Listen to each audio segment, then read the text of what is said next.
গত 6 ডিসেম্বর থেকে শুরু হয়ে গেল সোনারপুর বইমেলা আর এটি চলবে 15 ডিসেম্বর পর্যন্ত।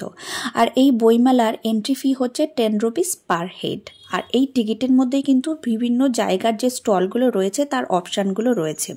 আর প্রথমেই আমরা পৌঁছে গিয়েছিলাম যে বুক স্টলগুলো রয়েছে সেই একটা সেপারেট পার্ক করা হয়েছে সেখানে। এখানে নানা রকম পাবলিকেশনের বিভিন্ন স্টল দেওয়া হয়েছিল, সমস্ত ধরনের বই এখানে রয়েছে, পুরনো থেকে নতুন সব বই রয়েছে, ছোট থেকে বড় সবার জন্যই রয়েছে হাতের কাছে নানা রকম বই।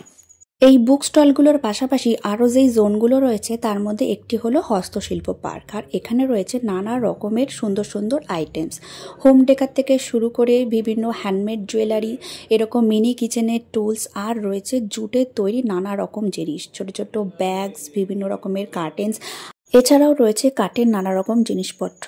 আর যে জোনগুলো রয়েছে সেগুলো তোমাদের জন্য নেক্সট ভিডিওতে শেয়ার করব। টাটা।